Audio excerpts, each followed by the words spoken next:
situazione rivoluzionaria in cui convergono tutte le forze. Au centre du quartier latin.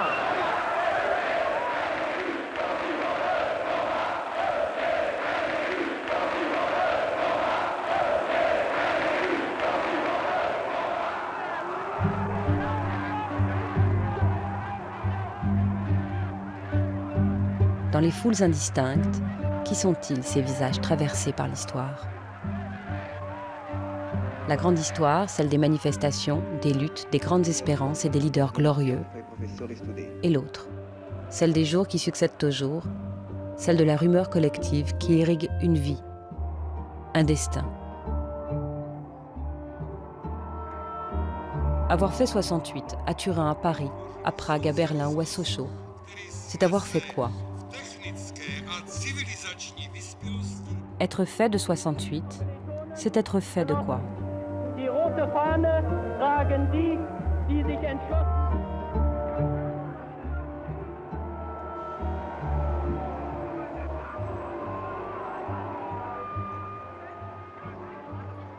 Berlin, 1965. L'Allemagne de l'Ouest est encore figée dans le monde de la reconstruction et de l'après-guerre.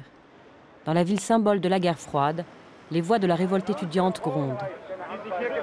Contestation de l'autorité au sein de l'université, mobilisation contre la guerre du Vietnam et contre l'impérialisme américain. On s'insurge, on débat dans les rassemblements, les sit-ins animés par l'aile radicale du mouvement étudiant, le SDS et son leader, Rudi Dutschke. Und dann organisiert ins amerikanische Viertel zur Agitation zu gehen. So waren die Alternativen. C'est dans cette atmosphère qu'arrive à Berlin une jeune provinciale de 20 ans. Elle a été élevée dans une famille de pasteurs ayant appartenu à l'opposition anti-nazie. Elle s'appelle Eva Quistorp.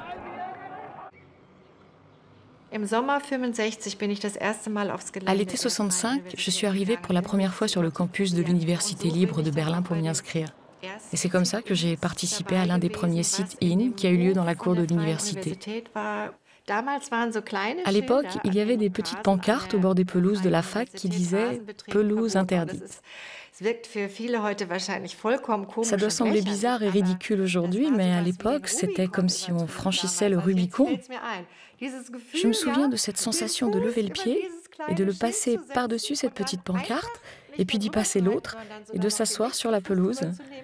C'était une petite révolution culturelle pour nous. Je n'avais pas décidé de m'engager politiquement ou de devenir une contestataire. Je suis arrivée dans cette atmosphère et je l'ai suivie.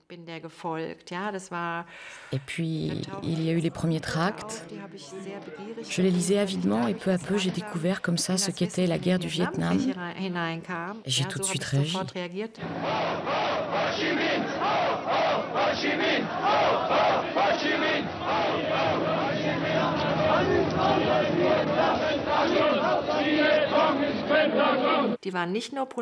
Ce n'était pas seulement des protestations contre la guerre que menaient les États-Unis au Vietnam, mais on s'insurgeait aussi contre le soutien du gouvernement allemand à la guerre. Et ces protestations étaient marquées par une virulence, des soupçons et tout un contexte historique. Pour nous, l'Allemagne ne devait plus jamais soutenir une guerre, et surtout pas une guerre complètement fausse.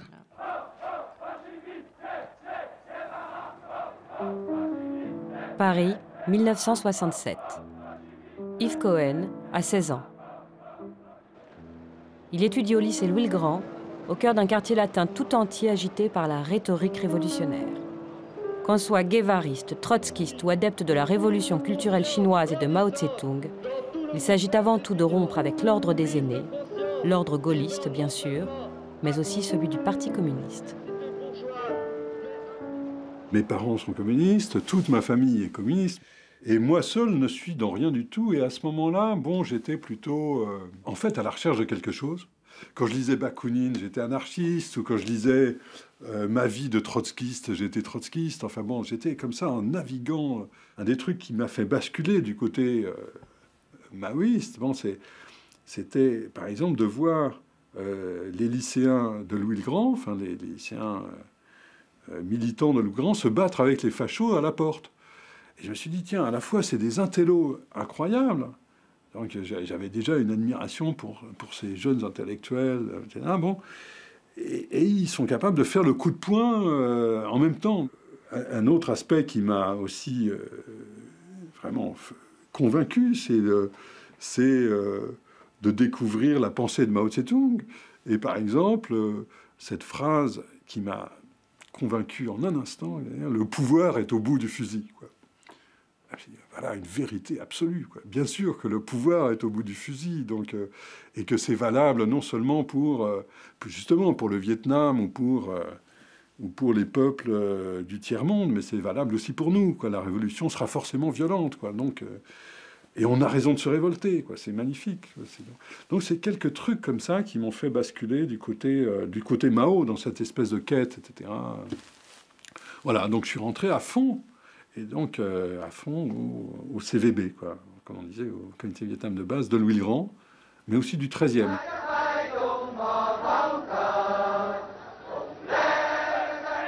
Je me rappelle qu'on suivait les batailles jour par jour. On connaissait le nom de chaque bataillon de l'armée de libération engagée. On chantait les chansons du Front de libération. On était complètement pris par la guerre et par son déroulement, etc. Donc ça a été vraiment un truc, une expérience aussi assez étonnante, quoi.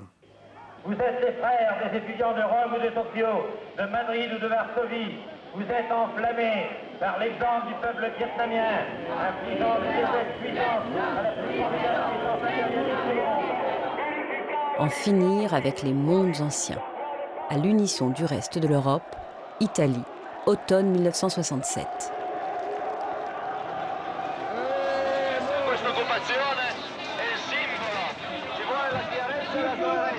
L'université de Turin, comme celle de Rome, de Milan, de Gênes ou de Pise, est occupée. Ces occupations par lesquelles tout commence marquent l'irruption sur le devant de la scène d'une nouvelle génération étudiante, en rupture avec la société italienne traditionnelle, encore marquée par l'héritage du fascisme. Parmi les occupants du Palazzo Campana, la faculté des lettres de Turin, une toute jeune fille de 14 ans, Vicky Franzinetti. L'année scolaire 67-68, c'était ma première année de lycée. Moi, j'étais encore à la maison pendant quelques mois et puis je suis partie. J'allais à l'école et en même temps, je me suis mise à travailler. Et puis j'ai commencé, comme on disait alors, à faire de la politique. Pourquoi? N'en sais rien. Mais toujours est-il que j'ai commencé à mettre une mini-jupe au lieu de la jupe sous les genoux que ma mère me faisait toujours porter. J'ai lu dans les journaux qu'il y avait une occupation. Et je suis venue ici, au Palazzo Campana, juste s'asseoir sur les escaliers, fumer. Pour nous, ça paraissait fantastique. Jeter des mégots par terre, rire, chanter, manger ici. C'était dominer un espace public duquel nous nous étions sentis étrangers jusqu'alors. Le début était vraiment très joyeux, très amusant. C'était comme se retrouver tout à coup dans une tribu où tout le monde est de la famille, où tu fais confiance à tout le monde. Vraiment, ici a éclaté une génération nombreuse et qui avait grandi sans guerre. Et donc, nous n'avions pas peur. Moi, j'avais 14 ans, c'est vrai, mais j'ai été impliquée par des étudiants plus âgés qui réclamaient une université différente. Parce que, c'est sûr, l'université telle qu'elle était alors ne correspondait absolument plus aux besoins de ce qu'était devenu le monde.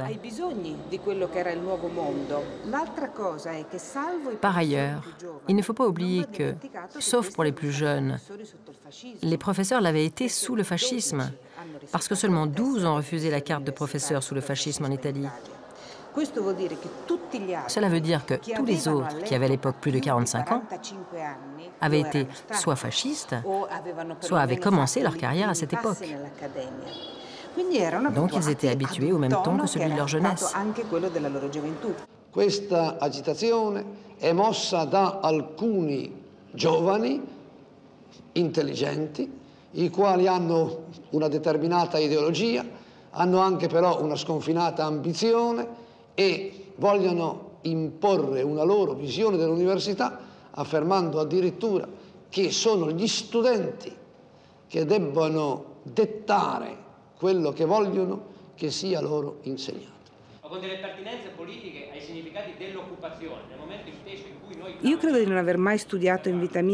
Je crois n'avoir jamais autant étudié de ma vie. Même si ça en fait sourire beaucoup, parce que 68 a été identifié avec l'idée de ne pas vouloir étudier. En fait, je crois n'avoir jamais autant appris qu'au contre-cours. Où aurais-je pu apprendre comment fonctionnait la conversion du dollar et de l'or à 14 ans? Je me souviens que ça avait été un des sujets traités. Je m'en rappelle justement parce que j'avais eu de la difficulté à le comprendre. C'était comme dire que tout ce qui arrivait dans le monde, je pouvais le comprendre. Il y avait cette possibilité.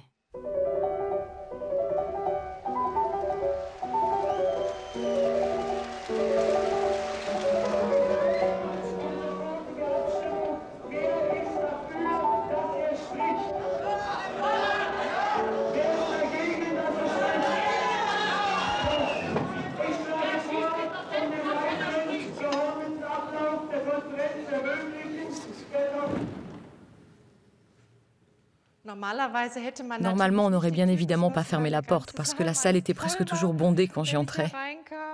Ici, toutes les places étaient prises.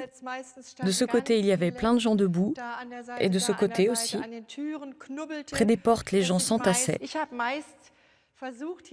J'ai presque toujours essayé d'avoir une place là devant pour bien voir la scène et les gens, mais aussi pour pouvoir sortir relativement vite par les portes de devant. Parfois, c'était important de pouvoir échapper à cette masse étouffante dont les humeurs changeaient souvent, mais aussi de pouvoir échapper à la police si jamais elle débarquait.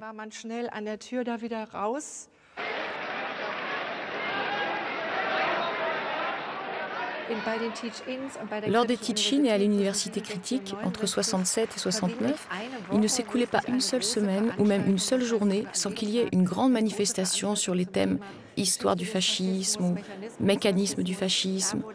On réfléchissait énormément sur le développement du caractère autoritaire et sur ce qui pourrait être un antidote à ça.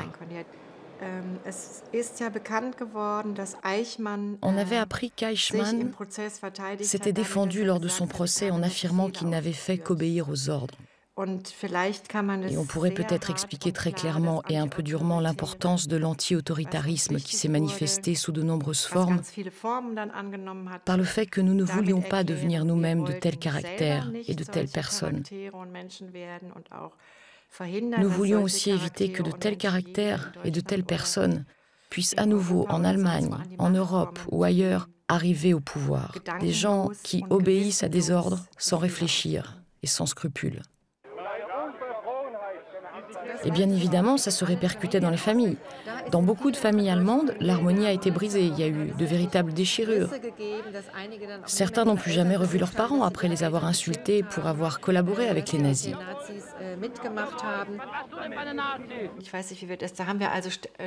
On passait des soirées entières à se réunir et à discuter sur le coup d'âme. Il y avait aussi quelques retraités ou ces fameuses veuves de Berlin qui avaient toutes survécu à la guerre mais dont les maris étaient tombés au front.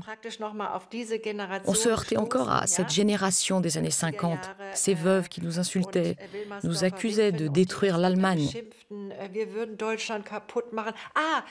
Allez en face, allez de l'autre côté, c'était un de leurs slogans. On devrait vous foutre dans les chambres à gaz. On devrait vous foutre dans les chambres à gaz. Allez de l'autre côté, ça voulait dire Berlin-Est.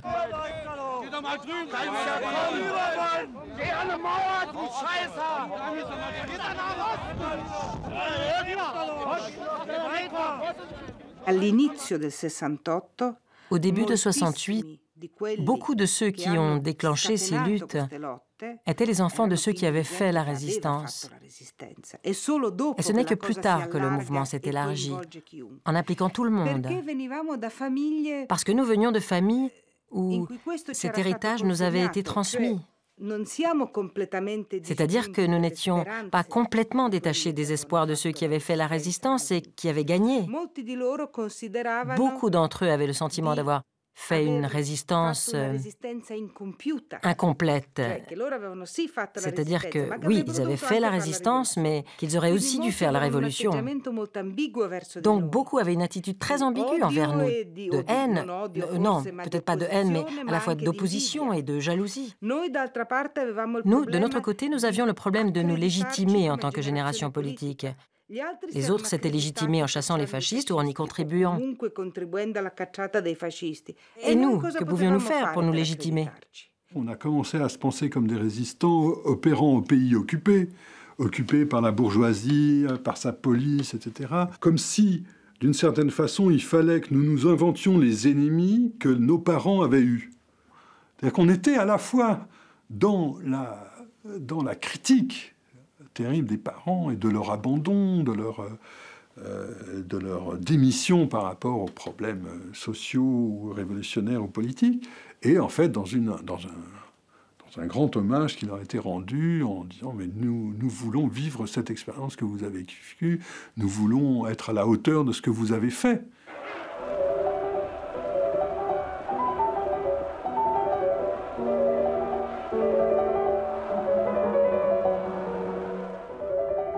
Petit à petit, j'étais absorbé par le politique. J'étais complètement dans la militance. Et donc, je lisais énormément de politique. Je découvrais Mao, je découvrais Marx. J'avais jamais lu Marx. On était communiste, on voulait une révolution communiste, mais certainement pas à la soviétique, certainement pas bureaucratique, etc. Et là, c'est l'effet révolution culturelle sur nous. Pour nous, la révolution culturelle, c'était feu sur le quartier général. C'était le président Mao lui-même disant aux jeunes, aux étudiants, aux lycéens, attaquez les bureaucrates. Ça nous semblait extraordinaire, ça nous semblait fabuleux qu'on puisse, dans le communisme même, mettre en cause l'autorité des bureaucrates. Pour moi, il y avait une nécessité de la révolution. Oui, ça s'imposait comme une espèce d'évidence, imposée par le monde, l'état des luttes.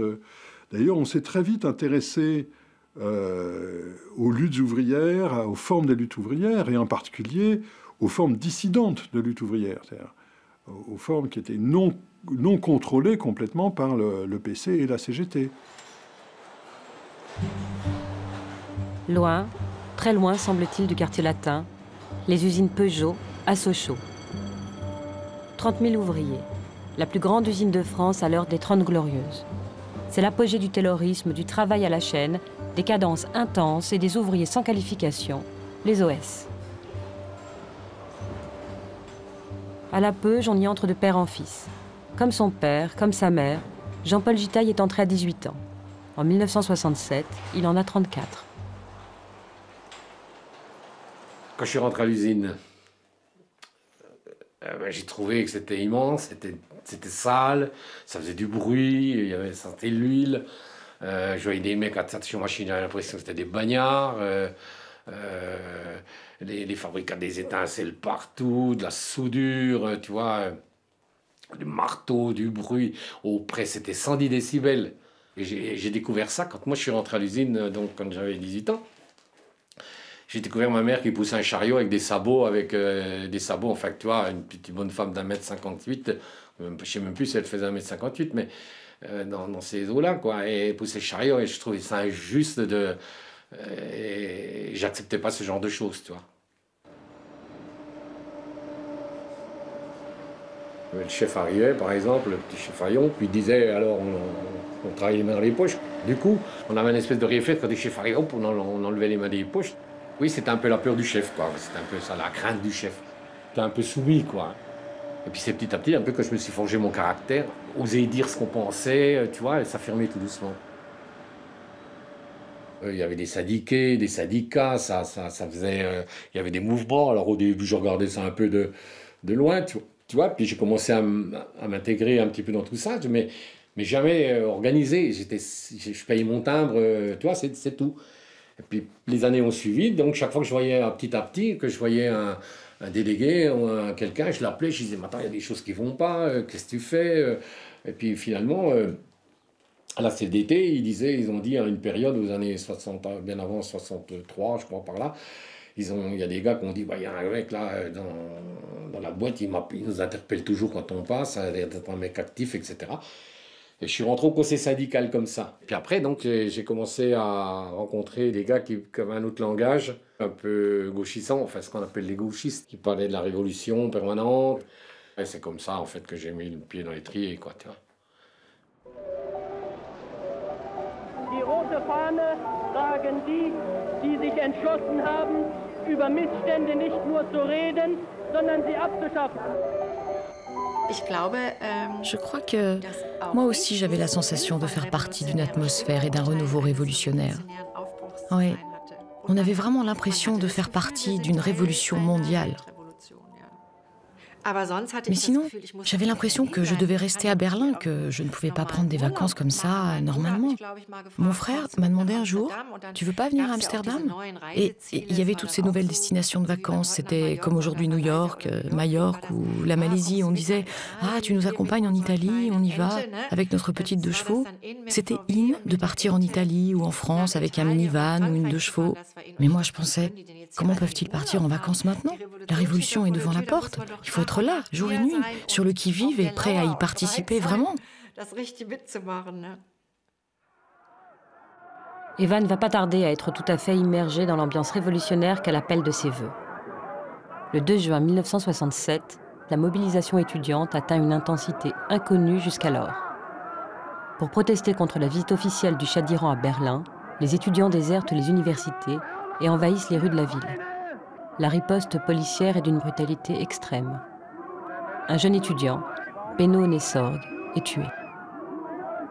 Pour les étudiants, mais aussi pour une partie de l'opinion libérale du pays, cette mort est un tournant crucial qui témoigne de l'escalade de la violence d'État.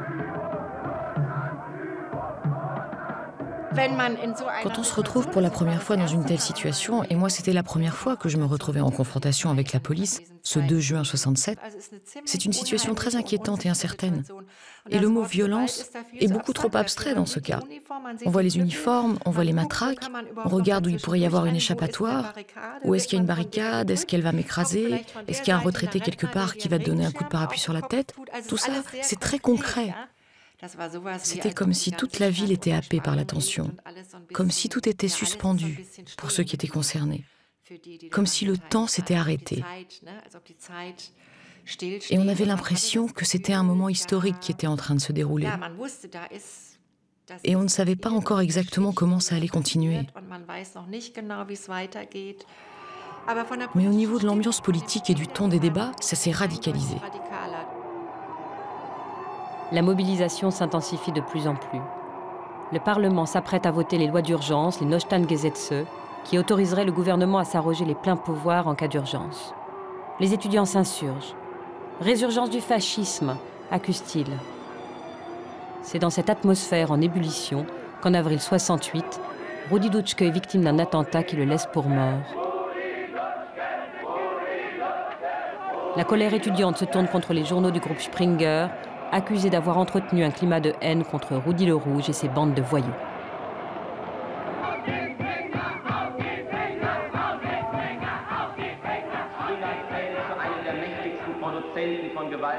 Wenn streikende Arbeiter verhält und demonstrierende Studenten zu den Juden des Landes machen will, gegen solch einen Springer nehmen wir in der Tat das Recht auf gewaltsamen Widerstand wahr. Pendant 5 jours, ont lieu dans toute l'Allemagne les plus durs combats de rue auxquels on est assisté depuis la fin de la République de Weimar.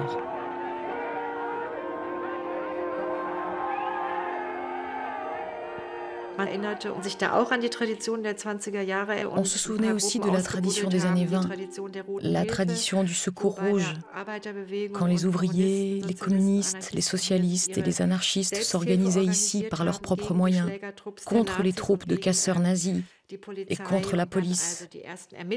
C'était un aspect du mouvement qui n'était plus si léger. Vraiment, ce n'était plus si léger. Ça amenait même beaucoup de gravité, mais peut-être aussi des illusions. C'est ce que je dirais aujourd'hui. Comme si on essayait, en quelque sorte, comme c'est déjà écrit chez Marx, je crois, de revêtir les costumes d'une autre époque.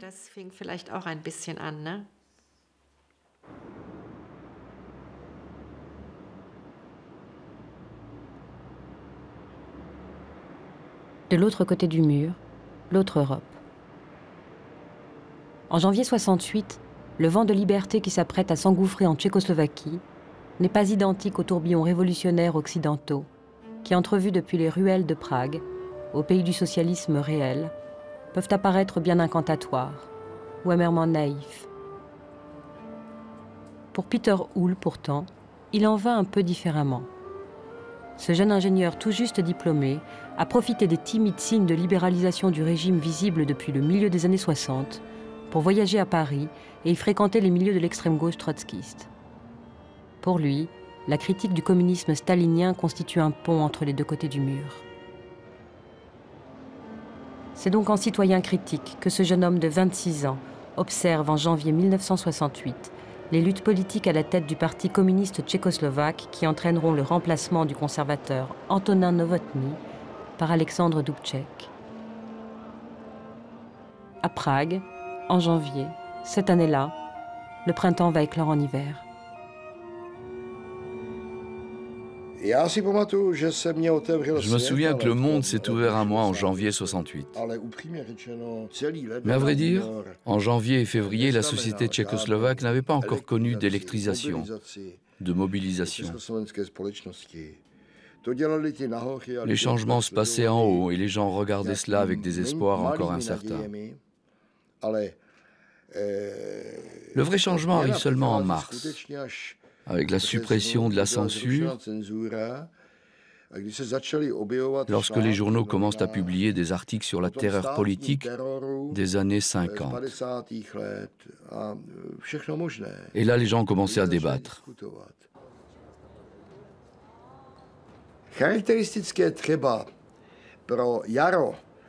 Une des caractéristiques du printemps 68 était par exemple que tous les matins, je me levais un peu plus tôt pour aller au kiosque, acheter tous les journaux, tous les quotidiens et les hebdomadaires parus ce jour-là. Ensuite, je passais 2 ou 3 heures à tout lire. Ça, c'était caractéristique de cette époque, pour moi en tout cas. Chaque journée apportait une quantité d'événements nouveaux, et nous, on s'en nourrissait. Cenzura přestala, přátelé, existovat. Hurá!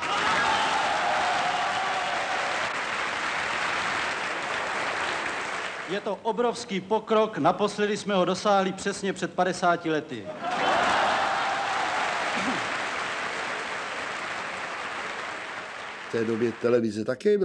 La télévision aussi était libre à cette époque.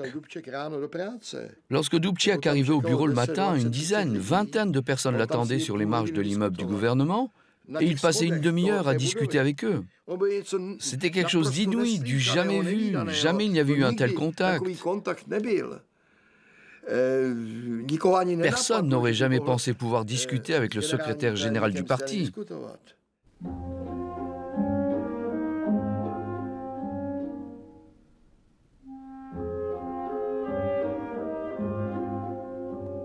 Les gens qui discutaient dans la rue Prikopé par exemple, qu'on avait rebaptisée Hyde Park, c'était au mois de juillet.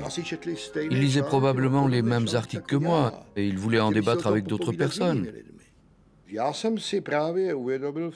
à cette époque que j'ai pris conscience, et ça m'a formé pour les années suivantes, que la liberté d'expression est la plus importante des libertés. Et même quand tout a échoué, la liberté de religion, la liberté de voyager, d'entreprendre, et je ne sais quoi encore.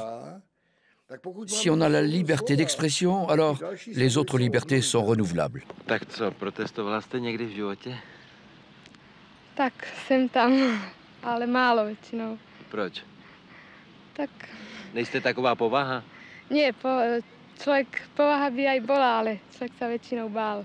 Cože? Že väčšinou sa človek bál protestovať, a keď tak len individuálne. Sám, bez toho, že by viacej ľudí na tom jako protestovalo. J'ai 10 ans de moins que mon mari. À l'époque, j'avais 17 ans. Et mon âge déterminait bien évidemment ma perception des événements. Et en plus, je ne vivais pas à Prague. Mais le printemps de Prague, ou le printemps tchécoslovaque, a touché l'ensemble de la société, toutes les couches sociales. les villes de province et les campagnes.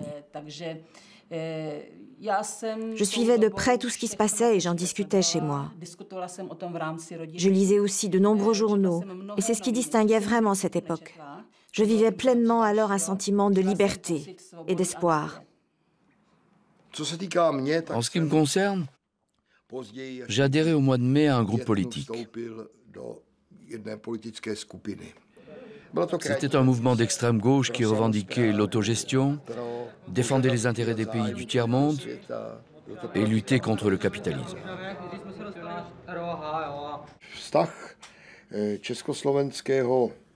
Le lien entre le mouvement d'opposition des étudiants tchécoslovaques de l'année 1967, puis 68 et 69, et les étudiants des mouvements occidentaux n'était pas évident. Je dois dire que j'appartenais à cette minorité de gens qui s'efforçaient de relier ces mouvements, quitte à ce que ce lien soit un peu artificiel, puisque les revendications étaient réellement différentes. Lorsque Rudi Dutschke est venu à Prague, nous étions très attentifs et sensibles à ce qu'il nous racontait. Puis nous traduisions ses propos. En tchèque, il n'existait pas de mot pour dire anti-autoritarisme, anti-autoritaire. Je me rappelle qu'avec un ami, on a réfléchi pendant une bonne demi-heure avant de trouver ce mot, qui a été ensuite intégré au vocabulaire. Anti-autoritarisme et anti-autoritaire, qui sont issus des langues occidentales, ont donc été inventés en tchèque justement en 68. Et ce mot nous était nécessaire parce que c'était aussi notre programme. Il y avait un dénominateur commun entre les mouvements de l'Ouest et le mouvement tchécoslovaque, et ce dénominateur, c'était le socialisme, la démocratie et la liberté.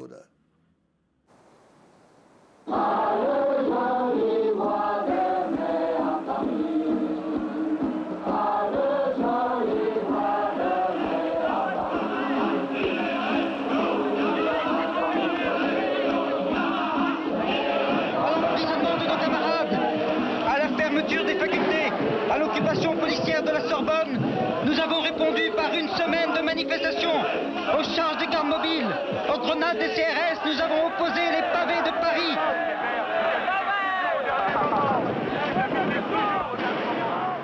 J'avais été complètement sidéré par ce qui se passait au quartier latin. Je me rappelle très bien avoir remonté une file énorme, très très longue de cars de gardes mobiles, au moment où les gardes mobiles sortaient des cars. Donc je remontais avec mon Solex, en voyant les portes s'ouvrir les unes après les autres, et des gardes mobiles en noir, la gueule méchante, la matraque à la main, c'est-à-dire sortir des cars à toute vitesse pour intervenir.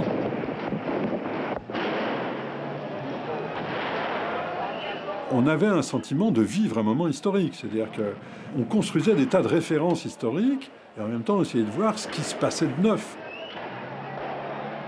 Je me rappelle très bien d'une réflexion sur les barricades, la géographie des barricades. Est-ce que c'est la même géographie que celle de 1848 ? Et qu'est-ce que c'est que les barricades de la Commune, les barricades de 1848 par rapport aux barricades des quartiers latins ? Le boulevard Saint-Michel est goudronné et n'a pas de pavé. Quand j'arrive à Paris, en mai, c'était extraordinaire. De voir cette foule de jeunesse qui gueulait à Uadia contre le pouvoir, qui revendiquait des slogans travailleurs, ouvriers, paysans, étudiants, même combat, même lutte. Moi, je trouvais ça génial, tu vois. La vie, c'était pas... ça ressemblait rien à ce qu'on vivait dans le pays de Montbéliard, où c'était assez statique, quoi, si tu veux. Bon, il y avait des choses, mais là, c'était, comme tu dirais, un feu d'artifice, quoi, pour moi. C'était... j'avais passé mes yeux pour regarder, pour entendre, pour écouter, pour m'imprégner. Enfin, j'étais partie prenante. Je n'entends ici parler que de réforme Et ce terme est, à mon avis, à dénoncer. Réforme, ça veut rien dire. Il s'agit de prononcer le mot révolution. J'étais scié de voir le nombre de gars qui distribuaient des tracts de l'information de différents groupes, etc.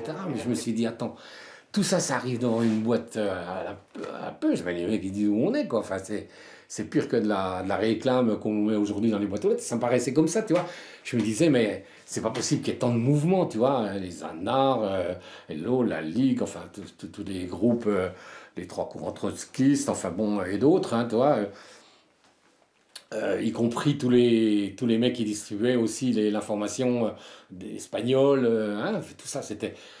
Et en plus, ça m'a fait peur, puis en plus, ça a été une richesse pour moi, parce que j'ai vu qu'il y avait de l'information multiple, simplement, il fallait, à un moment donné, choisir. Quand on te parle de quelque chose, tu réponds en 36, j'ai fait ça, j'ai fait ça. Mais oui, parce qu'en 36, s'il n'y avait pas eu 36, vous, mon petit ami, vous ne seriez pas là pour commencer. Mais 36, il y a bien plus en 36, écoutez, monsieur, est-ce qu'en 36, mais en 36, il n'y avait pas de politique, en 36, il n'y avait pas tout ce qu'il y avait comme progrès. Non, il n'y a pas de ça fait plaisir. Mais même cas, c'est pas les écoles, ça dure, ça ne changera plus. Ah, mais il y a une vague de fond, bien sûr, bien sûr.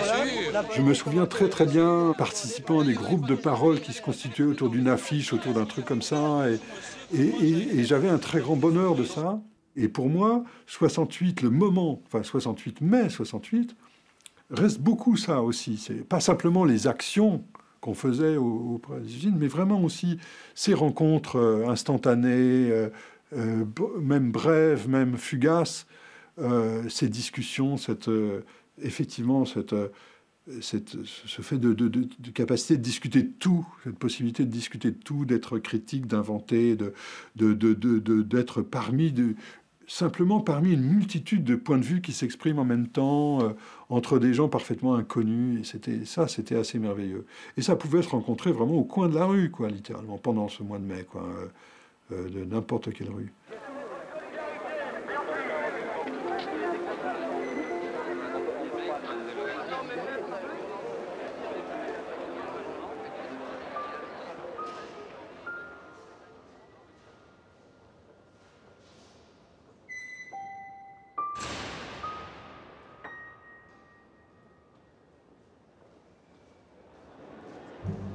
J'ai participé à l'occupation de la Sorbonne. À partir de ce moment-là, évidemment, j'allais plus à aucun cours de Louis le Grand. Je passais mon temps. En fait, à la Sorbonne, on avait un stand de l'UJCML, l'Union des jeunesses communistes marxistes-léninistes.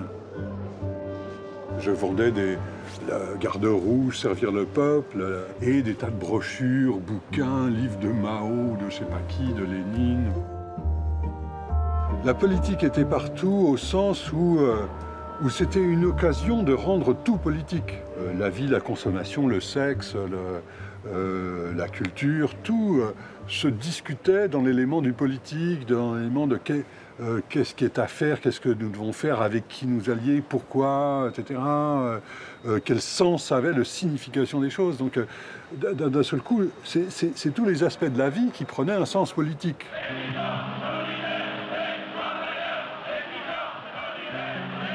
Plus de frontières. C'est bien au-delà de la Sorbonne, bien au-delà du quartier latin que se déploie désormais la révolte.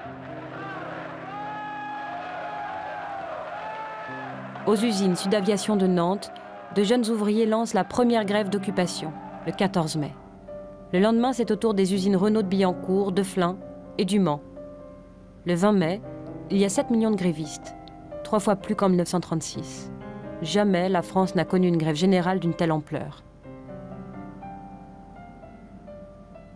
Il n'y avait pas que des jeunes, il y avait aussi des mecs qui avaient de la bouteille, il y avait des mecs qui pleuraient, qui étaient vieux, qui racontaient ça. Enfin, je vais voir ça avant de mourir, quoi, tu vois. J'ai vu des vieilles personnes, enfin des vieux militants, quoi, qui étaient certainement des militants à l'art avant la guerre, j'en sais trop rien, ou qui ont fait la résistance, etc. Puis qui voyaient ça, que ça éclatait, qui disaient... qui se rappelaient certainement 36 de leur jeunesse, enfin, tu vois. Le point sur lequel on s'installait, donc dans le mouvement 68 à ce moment-là, c'était de faire la jonction entre les étudiants et les ouvriers. Donc faire cette traversée comme ça des classes, évidemment, contre quoi était la CGT, contre quoi était le PC, c'était les gauchistes. pour la CGT, il ne se passait de sérieux que ce qui se passait dans les usines. C'était une logique ouvrière. Les étudiants, qu'ils se battent dans leur coin, mais surtout qu'on ne se rencontre pas. Nous entendons avec les travailleurs en lutte pour leurs revendications diriger notre grève nous-mêmes et nous nous refusons à toute ingérence extérieure. Vous avez l'impression d'être dépassé par les étudiants, c'est ça? Vous pensez que les CRS arrivent, il y avait un mouvement qui était plus important que vous pensez. Travailleurs, ouvriers, étudiants, dans la rue, étudiants. Moi, j'avais participé à la sortie vers Renault pour aller à la rencontre des ouvriers. Et c'était évidemment nous qui avions organisé ce truc et lancé. Et on arrive à Billancourt et littéralement la CGT nous ferme les portes de l'usine, quoi, empêche le contact.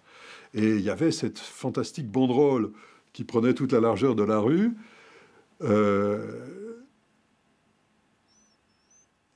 qui était d'ailleurs la traduction qui était en chinois, quoi, littéralement, quoi, en langue chinoise, qui était genre, les ouvriers reprendront des mains débiles des étudiants le drapeau rouge de la lutte ouvrière. Pour la lutte qui est engagée, alléluia,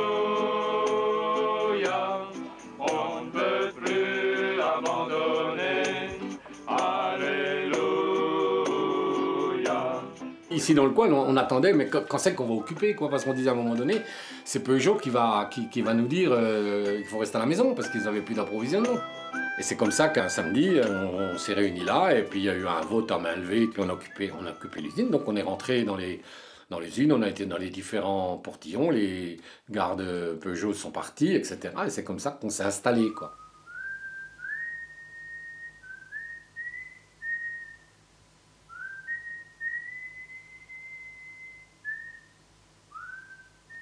Toutes les portières, il y avait des groupes selon les endroits qui s'organisaient pour leur bouffe, les roulements, parce qu'il y en a qui rentraient, qui revenaient, il y en a qui couchaient, il y en a qui couchaient pas. En fait, chacun s'organisait pour qu'il y ait un roulement, pour qu'il y ait toujours du monde. Il y avait des gens qui faisaient de la peinture, il y a des gens qui écrivaient des poèmes, il y avait des gars qui improvisaient des choses. L'espoir de la victoire, cela importe mon ami, cela importe mon ami. C'est une nuit verte, c'est des barricades, nuit verte ou rouge ou bleue ou noire. C'est une nuit verte, c'est des barricades, nuit verte ou rouge ou bleue ou noire. Qu'importe mon ami, qu'importe mon ami.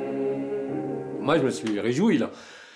J'ai payé les pots cassés après. Mais je veux dire, là, j'étais bien chez moi, quoi. J'étais dans ma boîte, dans mon usine.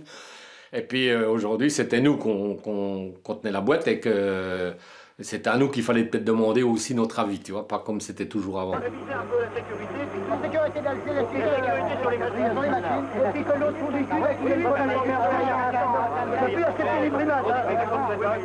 Les forums, on les a imposés. Il y a même des gens qui n'occupaient pas l'usine la journée, mais qui venaient au forum le soir. Alors il y a eu des discussions, des débats, alors des contradictions. Il y a des gens qui ont commencé à parler, il y a des gens qui ont commencé à s'exprimer, il y a des gens qui ont osé. Et je pensais qu'effectivement ça changerait là. Alors, la révolution, je voulais pas tout casser, j'étais pas du style à aller piquer la maison du bourgeois pour m'installer dedans, puis le foutre dehors, et puis piquer ses meubles. C'était pas ça pour mon truc, c'était changer l'esprit, hein, l'esprit, et puis aussi les directives, en fait, et qu'on puisse donner notre avis, quoi. Hein. Et, enfin, oui, c'est cette participation à la discussion, pas seulement qu'on soit obligé d'écouter, comme à l'église, quand on y allait, le sermon dans un sens, et puis en bas, on n'a pas le droit de répondre. Après l'augmentation des salaires et du pouvoir d'achat, c'est immédiatement après vient les libertés syndicales. Parce qu'une fois que les libertés syndicales seront possibles dans l'entreprise, le patron ne sera plus maître de son entreprise. Et voilà. C'est parce une fois qu'on aura ces revendications-là, eh ben, les autres, elles aboutiront automatiquement. On vous fera peut-être des pavés, on les fera bouillir un petit peu plus, et on tiendra le coup. Tout ça, je l'ai encore dans le cœur, je le vis encore. En fait, c'est comme si j'y étais encore. C'est des choses qui m'ont marqué dans la vie, comme la naissance de mes gosses. Enfin, tu vois, c'était un autre jour, quoi. On peut dire ça, un autre jour, quoi. 11 juin 1968. Appelés par la direction de Peugeot, les CRS et les gardes mobiles délogent par la force les grévistes qui avaient lancé une nouvelle occupation de l'usine après une brève reprise du travail. Ouvriers grévistes et non grévistes s'unissent pour répliquer. À Sochaux, à Montbéliard, on ressort les fusils cachés depuis la fin de la guerre. L'ambiance est insurrectionnelle. On compte parmi les ouvriers 80 blessés et 2 morts. Les obsèques du jeune ouvrier Jean Bello, qu'une grande foule a suivi, ont rappelé la gravité des échauffourées qui ont eu lieu aux usines Peugeot après leur occupation par les forces de police. Les échauffourées de Flins avaient fait aussi une victime, Gilles Taupin, l'étudiant noyé dont les obsèques se sont déroulées à Paris.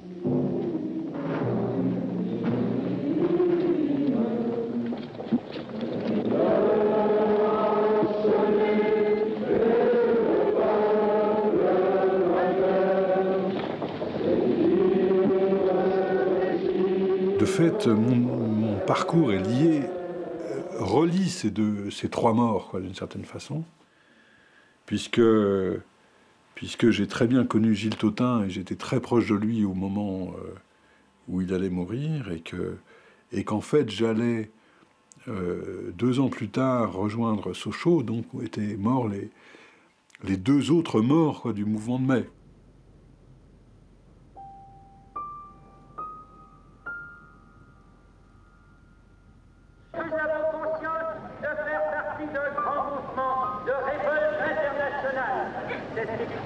Le mot d'ordre en Berlin, Varsovie,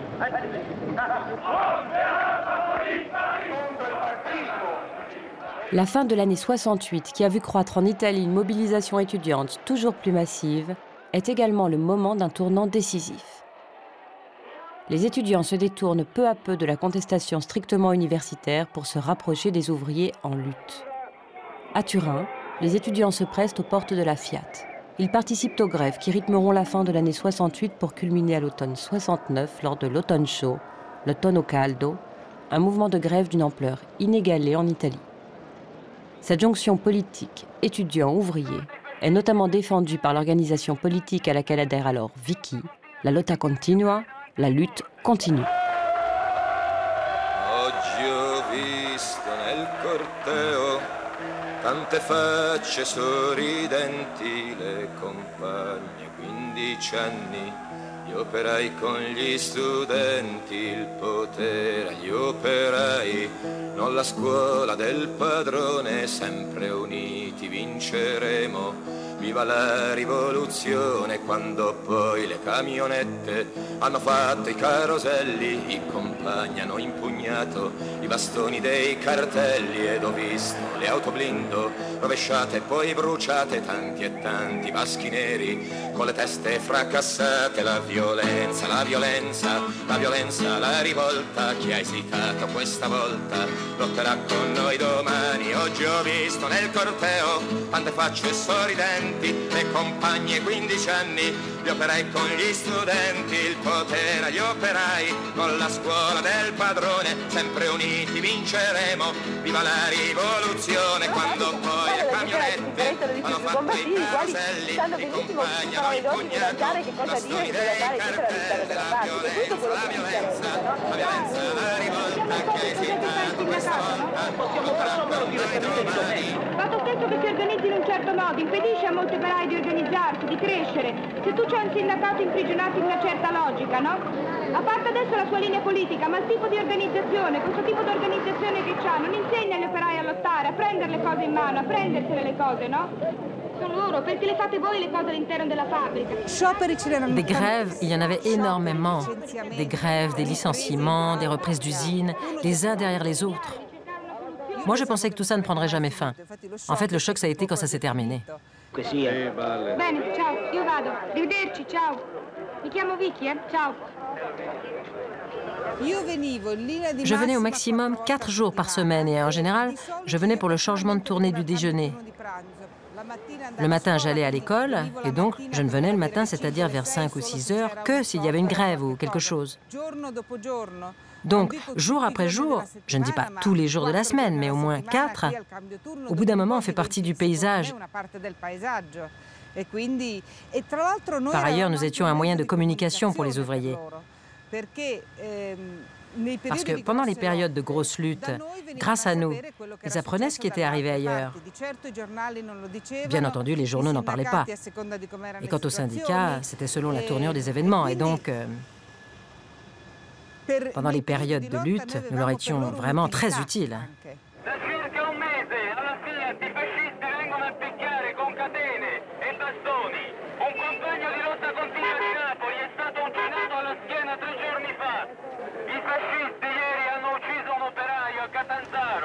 Nous, on défendait l'idée que tout le monde devait être délégué et qu'il ne devait pas y avoir de représentation syndicale. Certains étaient d'accord, d'autres, en revanche, qui étaient syndiqués, discutaient, protestaient, on se disputait. Les ouvriers plus jeunes que tu retrouvais en politique étaient complètement différents, parce qu'ils nous ressemblaient plus. Ils étaient de ma génération. Ils n'avaient pas le goût de la défaite à la bouche. Et donc, ils ont explosé.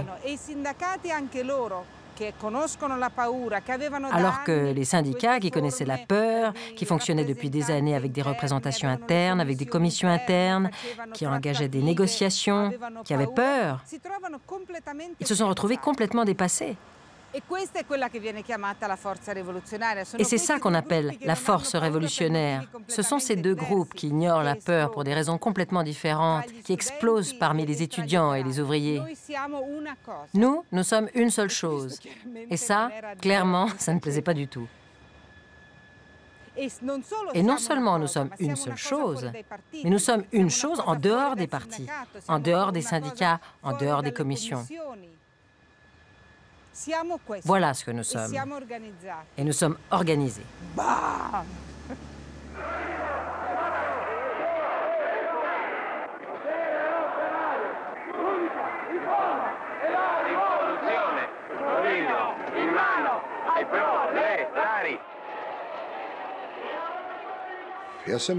Au mois d'août 68, j'étais à Paris. J'ai vu dans un journal que quelqu'un lisait la photo d'un char soviétique avec derrière le musée national et la statue de Saint Venceslas. Et ce titre, les chars russes à Prague. J'ai dit alors à la femme avec laquelle j'étais, regarde de quoi le canard enchaîné est capable. Il se moque vraiment de tout. Et puis je me suis rapproché et j'ai compris que ce n'était pas le canard enchaîné, mais que c'était François. Alors, avec les mains tremblantes, je suis allé m'acheter un exemplaire du journal. On s'est assis au bord du trottoir et on s'est presque mis à pleurer. Pour nous, c'était vraiment un choc. On ne s'y attendait absolument pas.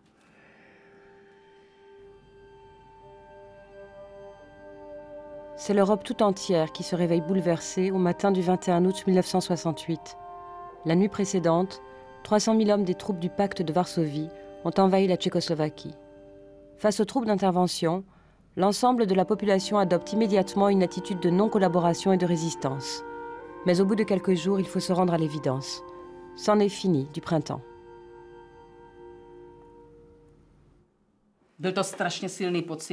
J'éprouvais un sentiment très fort de désespoir et de tristesse aussi. Et aussi d'angoisse sur ce qui allait se passer. Il y avait également une colère en moi, une grande colère. Colère, désespoir, trahi. Même quand ils ne sont pas très clairs, les espoirs donnent toujours une ouverture.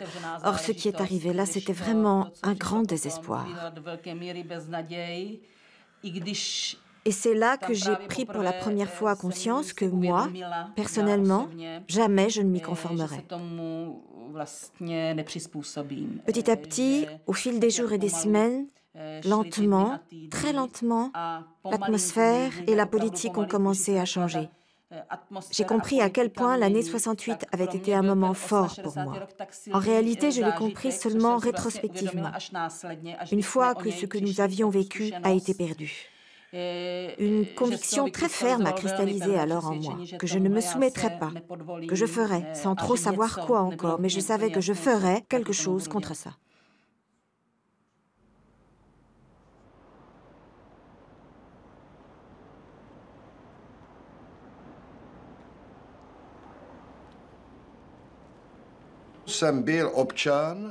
J'étais un citoyen et je suis devenu un homo politicus. C'est le printemps qui m'a transformé, puis l'invasion et la lutte pour le maintien des éléments démocratiques que nous avions acquis.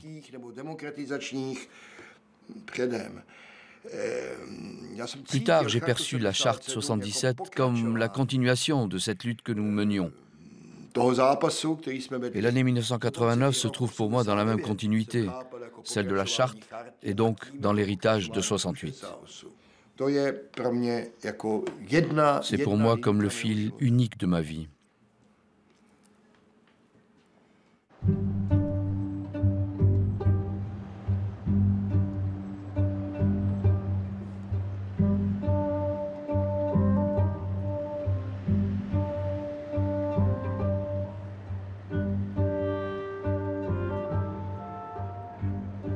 À Paris, l'après-mai sonne pour beaucoup comme une croisée des chemins. Renouer avec le cours normal de la vie, ou continuer la lutte sous d'autres formes, et préparer ce dont mai n'était que le prélude, la révolution. Yves Cohen rejoint les rangs de la gauche prolétarienne qui succède à l'Union de la jeunesse marxiste-léniniste à l'automne 1968. L'un des objectifs prioritaires de la GP est l'établissement. Afin d'entretenir des foyers d'agitation révolutionnaire, de jeunes maoïstes se font embaucher au sein même des usines pour participer aux luttes ouvrières et les encourager. Pour Yves Cohen, pas d'hésitation, il sera lui aussi établi. Direction l'un des lieux emblématiques du mai ouvrier, Sochaux. Quand j'ai été embauché pour le 3 septembre 70, j'avais gagné la timbale. Entrer chez Peugeot, c'était vraiment le must à l'époque. On appelait ça, dans notre vocabulaire chinois, l'usine numéro 1. Marre de la machine qui nous saoule la tête, marre du cheffaillon, du chrono qui nous crève, marre de la vie d'esclave, de la vie de misère. Écoutez-les, nos voix, elles annoncent la guerre. Nous sommes les nouveaux partisans, francs-tireurs de la guerre de classe. Le camp du peuple est notre camp, nous sommes les nouveaux partisans.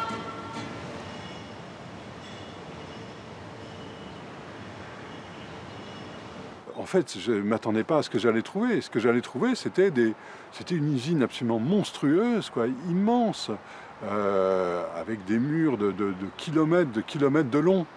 Et justement, pour aller à Sochaux, pour aller voir Sochaux, il fallait suivre ces murs, quoi, ces murs de béton comme ça, immenses, longs. J'ai fait ça avec un petit breton avec qui j'avais passé les tests. Et on entendait les presses de l'emboutissage, il y avait l'odeur de l'électrophorèse, c'est-à-dire c'est des bains dans lesquels on plonge les caisses qui sont métalliques. Donc marcher le long de ces murs, quoi, avec, on voyait rien arriver, on voyait aucune ville arriver, enfin c'était complètement hallucinant, quoi. Il y avait quelque chose de très bizarre. Le breton qui était avec moi a dit « mais moi je reviens pas ici, pas question que je vienne travailler ici ».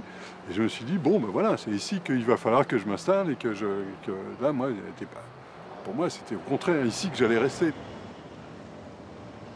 C'est le moment d'aller jusqu'au bout de l'idée de révolution. Mais sinon évidemment du point de vue de la découverte de la vie et du bonheur de vivre et de ce qu'on peut faire quand on a 19 ans, évidemment, c'était pas aller choisir d'aller bosser dans la plus grande usine de France, c'était évidemment pas choisir d'aller s'éclater, quoi, dans l'endroit le plus joyeux du monde. Hein, effectivement, donc il y avait un aspect délibérément ascétique que moi je prenais du côté le plus excessivement ascétique qui soit. Quoi, moi.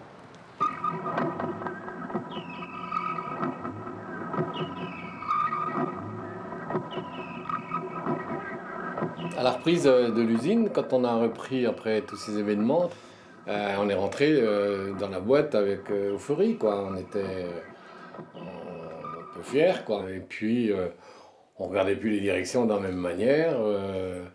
On faisait le boulot plus de la même manière. On le faisait avec envie, on faisait le boulot avec envie, si tu veux, mais en sachant que, bon, on était capable de réformer ça, quoi, par ces attitudes solidaires qu'on a eues, collectives, etc. Tu vois. On ne pouvait pas dire à un gars qui avait occupé la boîte ou qui avait vécu tout ça, même s'il avait vécu un peu de loin, on peut plus lui parler de la même manière, quoi. Ça c'est clair, quoi. On ne nous parlait plus de la même manière.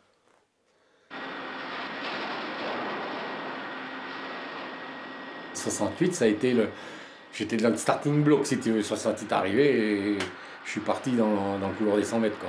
Au sein de la CFDT, donc j'étais délégué syndical, j'ai un peu la responsabilité. Bon, le matin, je faisais la liaison entre les tournées du matin, la tournée de l'après-midi, la tournée du soir. Et ben, je voulais que l'organisation syndicale, elle soit offensive, qu'elle soit sur des revendications, pas des revendications de sénateurs, quoi, des revendications directes. Travailleurs de Sochaux, la riposte de chacun doit être à la mesure de cette grave offensive qui vise à empêcher les travailleurs d'accéder à l'un de leurs droits les plus précieux, le droit à la culture, c'est-à-dire à la compréhension de la société dans laquelle nous vivons.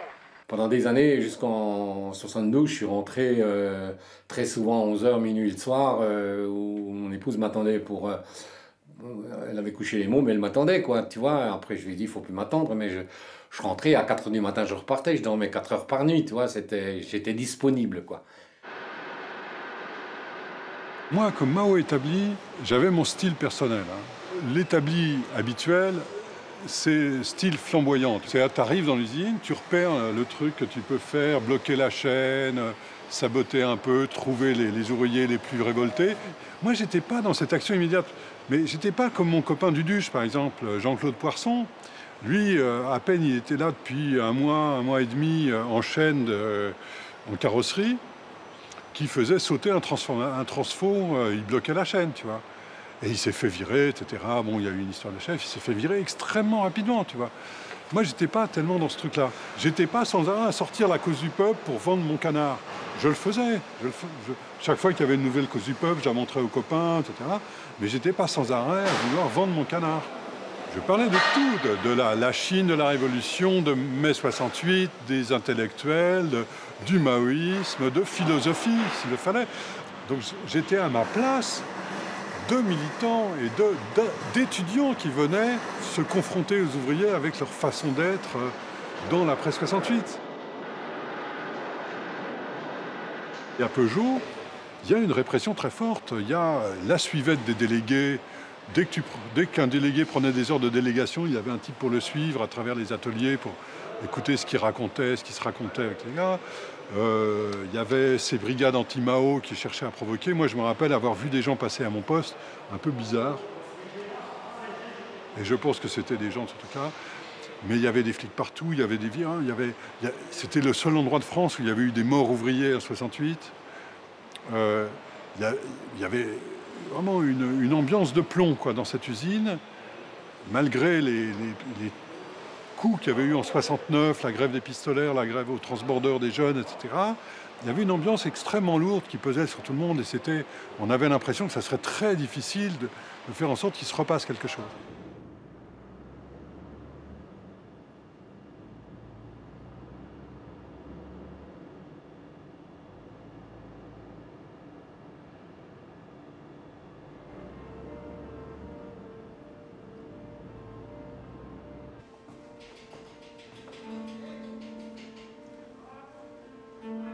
Décembre 1969. Peter Uhl vit ses premières heures en prison. Il a participé activement, à l'automne 68, à la mobilisation du mouvement étudiant pour la défense des acquis du printemps de Prague. Dans les universités occupées, Peter Uhl a même fondé le mouvement de la jeunesse révolutionnaire. Idéologiquement proche de l'extrême gauche, ce petit groupe va au grand jour puis dans la clandestinité, résisté par des appels à l'insoumission, à la progressive reprise en main du pouvoir. En vain, Gustav Husak et ses normalisateurs succèdent à Alexandre Dubček en avril 1969. Après avoir tenté de commémorer l'anniversaire de l'invasion, le groupe est infiltré par la police. Tous ses membres sont arrêtés dans les derniers jours de l'année 1969.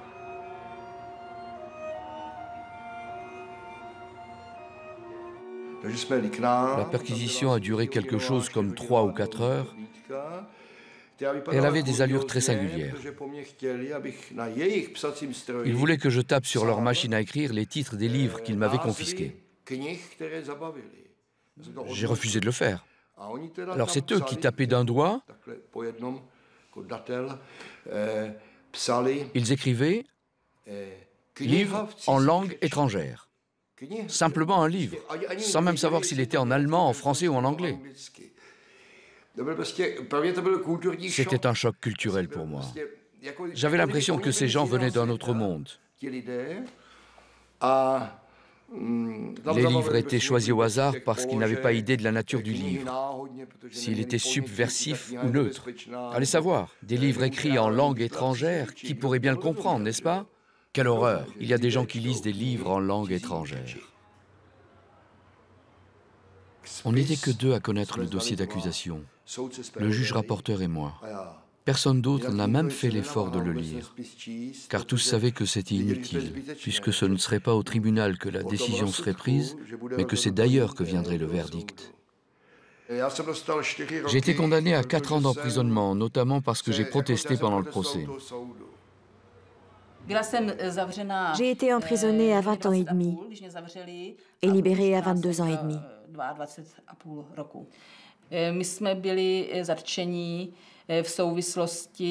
J'ai été arrêtée pour avoir distribué des tracts au moment des élections qui avaient lieu en novembre 1971. Les tracts disaient aux gens que s'ils n'étaient pas d'accord avec la politique de restriction des libertés, alors ils pouvaient l'exprimer en n'allant pas voter. On disait quelque chose de très simple. Voter est un droit, pas une obligation.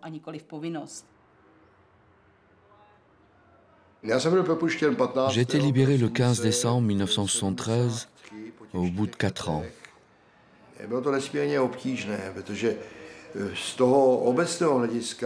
C'était très difficile car je me suis soudainement retrouvé dans une société totalement différente de celle de décembre 69, qui était à l'époque, dans mon milieu, une société solidaire, une société protestataire. Et là, rien, plus rien. À part quelques amis qui eux aussi sortaient de prison, la majorité des gens ne voulaient pas nous fréquenter. Ma femme et moi, nous disions toujours qu'on était destinés à se marier ensemble, car qui d'autre aurait voulu se marier avec nous? Elle aussi venait de sortir de prison. C'était terrible d'observer comment Houssack et sa clique avaient réussi à maîtriser l'ensemble de la société, à la refouler dans la sphère privée, dans les maisons de campagne, dans les voitures, dans les appartements. Et les gens avaient cessé de s'intéresser aux politiques. Un jour, en revenant du travail, j'ai trouvé chez nous un homme.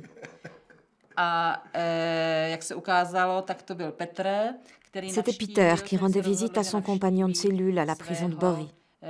Ce compagnon, c'était mon frère. C'est ainsi que nous avons fait connaissance. J'ai immédiatement su de qui il s'agissait lorsqu'il s'est présenté. Nous nous sommes mis d'accord pour nous rencontrer la semaine suivante à Prague, où je devais rendre visite à mon père, qui était lui-même emprisonné dans la prison de Litoměřice. Nous nous sommes donné rendez-vous dans un café et comme je suis un homme prudent et que je voulais avoir un témoin, j'ai aussi invité mon meilleur copain de l'époque. Et pourquoi tu as voulu avoir un témoin? Eh bien, je supposais que nous allions avoir un débat politique et que nous y serions les représentants de la gauche non stalinienne. Plus tard, mon ami m'a dit, quand je suis arrivé et que je vous ai vu par la fenêtre, assis autour d'une table dans une discussion si intime, j'ai compris que ma présence était inutile. Et je suis reparti.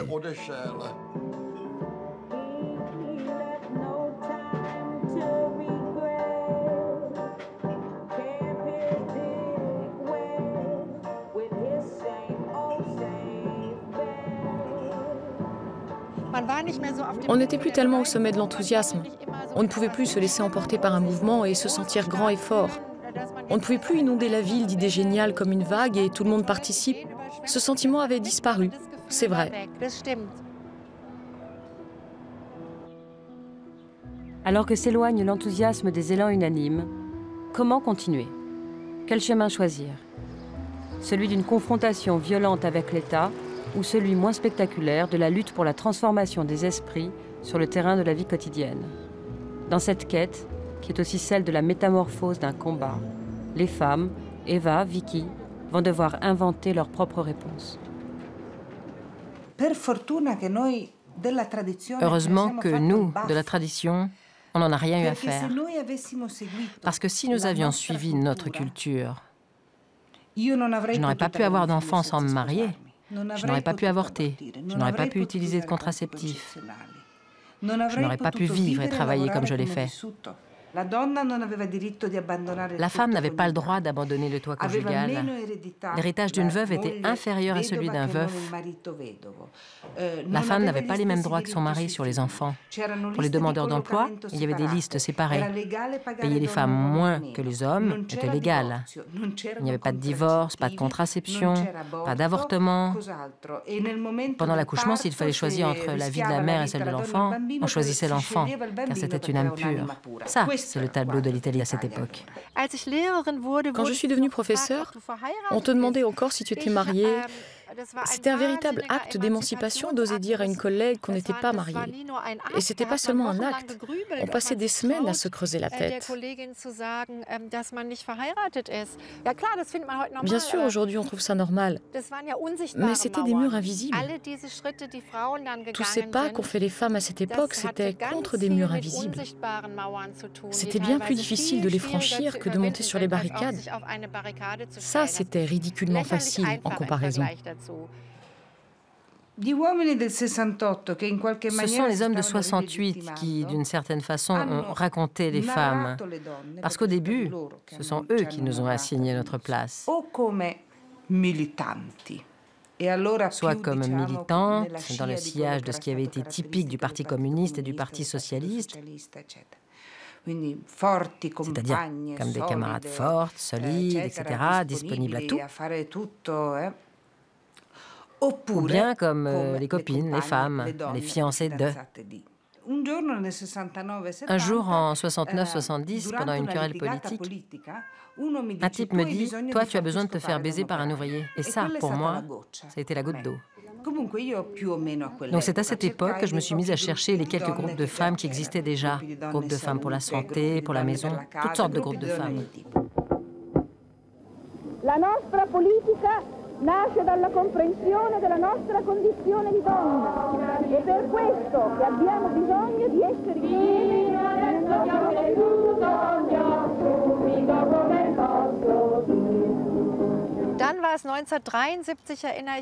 En 1973, il y a eu la première manifestation féministe à l'église du Souvenir. On se battait contre le paragraphe 218, le paragraphe sur l'avortement. Moi-même, j'ai vécu ça. En 1969, de tomber enceinte et de ne pas me sentir capable de faire en même temps mes études, d'élever un enfant et de gagner ma vie. Je me souviens de cette sensation en sortant du métro. C'était génial de voir tout à coup autant de femmes autour de l'église. C'était quelque chose de tout nouveau. On se sentait solidaire et plus si seul.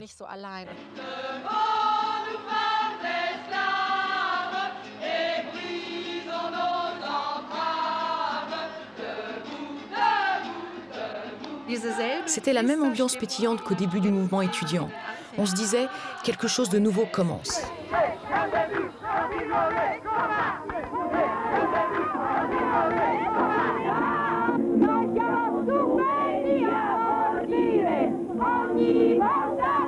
rischio di morire. Nostro corpo. Io avevo imparato a fare gli aborti. J'avais appris à pratiquer des avortements.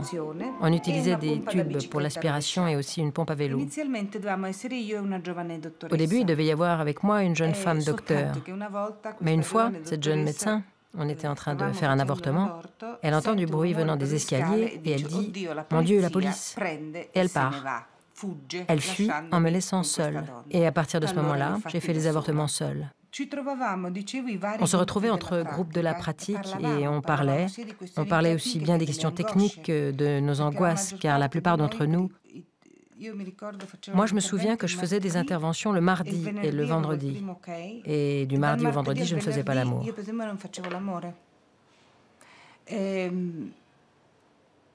C'était quelque chose d'assez angoissant. En tant que nouveau mouvement féministe allemand des années 70, nous avons sans doute eu d'autres thèmes que les féministes françaises, italiennes ou américaines. Bien sûr, la croix d'honneur de la mère allemande et le mythe de la mère sous le régime nazi ont certainement joué un rôle. Nous étions obligés d'aborder différemment l'image de la mère et le fait même d'être mère. Je crois que c'est une des raisons pour lesquelles beaucoup de ces femmes n'ont pas eu d'enfants. Il y avait probablement ce conflit inconscient. Comment est-on une autre mère? Comment peut-on être sûr de ne pas retomber dans ce rôle? De ne pas éduquer et dresser les enfants pour un système? Comment peut-on faire autrement? Ma génération est la première. Moi, j'appartiens à la partie jeune de cette génération. Mais ma génération est la première génération de femmes qui a pu choisir de vivre comme elle l'entendait. Et ce n'est pas rien.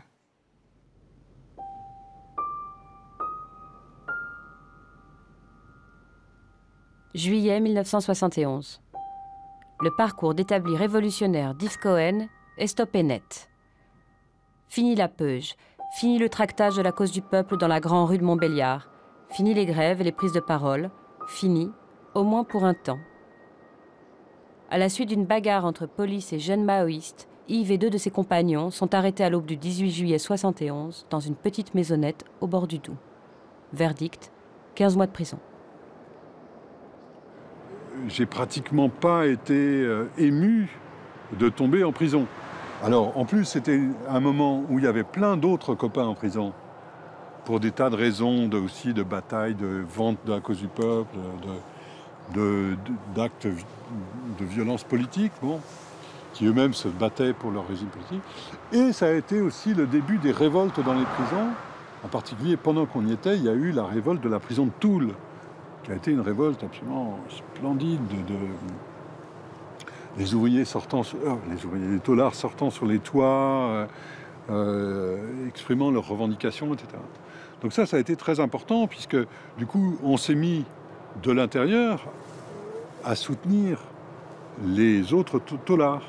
Pas un instant, je n'ai regretté, je ne me suis dit, qu'est-ce que je fous là, etc. C'est-à-dire que pour moi, j'étais là parce que j'avais été condamné, et condamné, donc finalement, ma condamnation vérifiait que j'étais vraiment un ennemi de la bourgeoisie. C'est sans doute en prison que ça s'est manifesté le plus fort, cette difficulté pour moi de ressentir les choses de façon vive et sensible et émotionnelle. Mais je pense que c'était très lié à, non pas seulement à l'intensité de ce que je vivais, l'intensité politique, militante, etc., mais de toute la charge que j'avais mise là-dedans, du rapport, par exemple du rapport à la résistance, même du rapport à la déportation. Je me rappelle que la première visite que m'ont faite mes parents en prison, je me rappelle très bien que maman pleurait à la prison de Montbéliard. Et pour moi, je l'ai interprété, sans que je sache si c'était sa pensée à elle, je l'ai interprété comme la pensée qu'elle avait de sa propre prison pendant la guerre, de son arrestation, du dépôt, de la Santé, de Romainville, puis à Auschwitz. J'ai imaginé que c'était ça qu'elle pensait de moi. Quelques années après, pas tout de suite, j'ai eu un rêve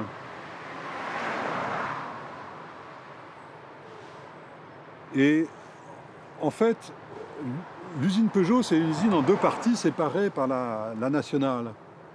Et dans mon rêve, le plan d'Auschwitz se superposait à l'usine Peugeot, avec à la place de la route nationale, les voies ferrées qui pénétraient dans Auschwitz jusqu'aux chambres à gaz.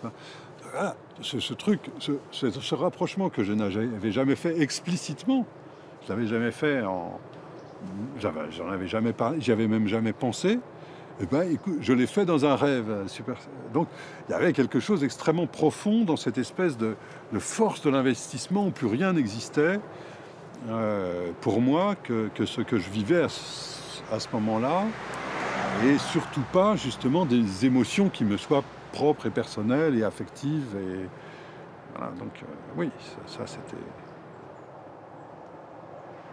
Il a fallu des années pour me remettre de ça. Le retour de bâton-guette pour Jean-Paul Gita, qui a tenté de perpétuer l'héritage de Mai dans sa pratique militante. Au sein même de la CFDT, la contestation permanente de l'autorité et de la bureaucratie syndicale fait grincer quelques dents. En 1972, le gauchiste Gita est exclu de son syndicat.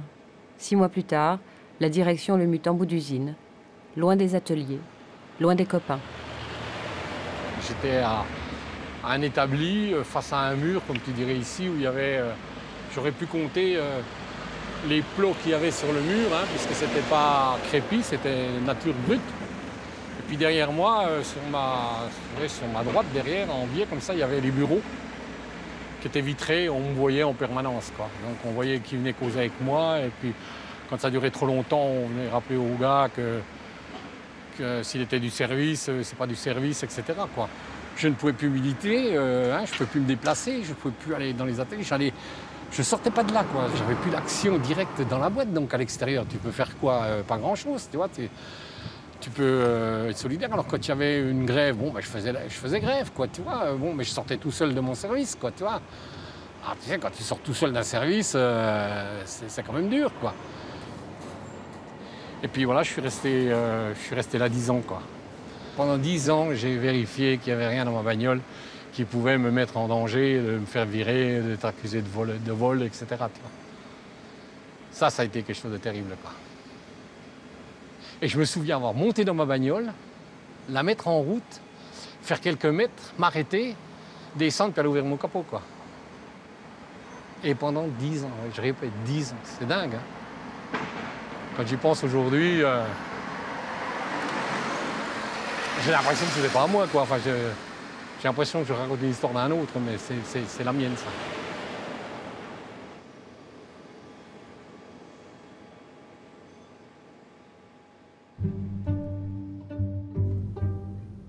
Aux usines Lippe de Besançon, à 80 km de Sochaux, les feux de 68 ressurgissent en juin 1973. Occupation d'usine, remise en route de la production par les ouvriers eux-mêmes selon le principe d'autogestion. Jean-Paul Gita s'y précipite, tout comme Yves Cohen, qui après sa sortie de prison s'est embauché dans de petites usines de la région. Mais si Jean-Paul retrouve à Lippe le goût des forums de 68, pour Yves et l'ensemble de la gauche prolétarienne, la rencontre des Lippe aura un effet inattendu. C'était la rencontre d'un mouvement ouvrier qui a été capable de tout faire, de tout inventer, sans nous. Il n'y avait pas un seul militant Mao à Lippe à ce moment. Le dernier militant Mao de Lippe l'avait quitté 2 mois avant en disant « il ne se passera jamais rien là-dedans ». On se disait « mais qu'est-ce que nous faisons ? Quel est notre destin sinon celui de devenir un petit groupe communiste imitant le PC, imitant, renouvelant comme le font les trotskistes, éternellement remâchant le même discours depuis 20, 40, 30, 50 ans, etc. Bon. Avec la même impuissance, etc. Est-ce que c'est vraiment ça que nous voulons? Est-ce que c'est vraiment comme ça que nous pensons la révolution? Bon. Et donc, il y a eu toute une réflexion qui a conduit à l'idée de se dissoudre, de s'auto-dissoudre. Moi, j'étais en cohérence parfaite avec ce truc-là. Avec cette idée d'arrêter, de dissoudre, etc. Alors, ça a pris une signification très forte sur des tas de plans. Sur le plan du militantisme, pour moi, c'était arrêter l'AGP, ça voulait vraiment dire que j'arrêtais, que vraiment j'arrêtais. Et par exemple, j'ai pas marché du tout dans les trucs. Bon, il y a des tas de copains qui continuaient qu'à aller en Irlande pour voir ce qui se passait du côté de l'IRA. qui ont foncé au Portugal pour la révolution des œillets. J'ai pas envie qu'ils devenaient un peu baba. Alors moi, je suis devenu un petit peu baba, mais je n'ai pas plongé dans la communauté comme une issue à cette fin du militantisme, qui a été pour tout le monde un moment extrêmement dur, qui en a conduit à la mort, qu'on a conduit à l'overdose, qu'on a conduit à de toute façon des expériences extrêmement difficiles de reconversion, de remise en compatibilité avec la société, comment revivre là-dedans, comment accepter les gestes que nous avions toujours refusés, les gestes, comment accepter la soumission à un ordre aux ordres d'ailleurs, au commandement, alors qu'on le refusait systématiquement. Comment échapper à ça ou comment l'accepter, où était la limite?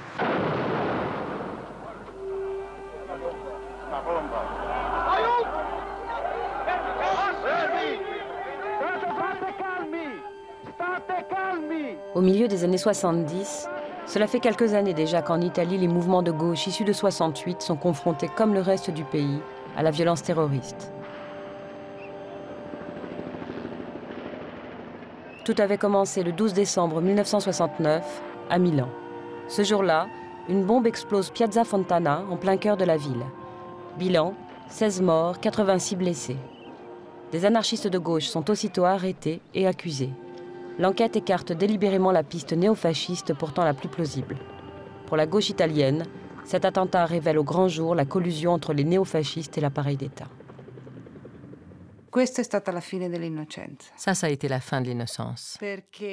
Parce qu'il était évident qu'il s'agissait d'une bombe fasciste. Dès cet instant, tout ce que nous avait dit la génération précédente, faites attention, les fascistes reviennent, nous avons libéré l'Italie, ils sont terribles, ils reviendront. Tout ceci semblait soudainement vrai. Et à partir de là est née toute cette rhétorique sur les nouveaux partisans. À partir de là aussi, il y a eu les tentatives de coup d'État, parfois réelles, parfois redoutées. Et c'est en ça que ça a été la perte de l'innocence. Parce que ce n'est pas tant qu'on ne croyait plus au gouvernement et à la police sur ce point précis, mais sur rien. On se méfiait de tout. Un an à peine après Piazza Fontana, les Brigades Rouges revendiquent leur premier attentat.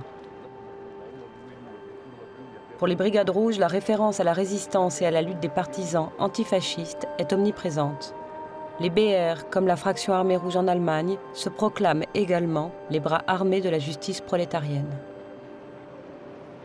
Attentats, enlèvements, meurtres se succèdent inexorablement dans les deux pays. En 1977, la fraction armée rouge d'Ulrike Meinhof et Andreas Bader enlève et assassine le président du patronat allemand, Hans-Martin Schleyer, un ancien membre éminent du parti nazi. Au printemps 78, c'est Aldo Moro, le chef de la démocratie chrétienne, qui est tué par les Brigades Rouges.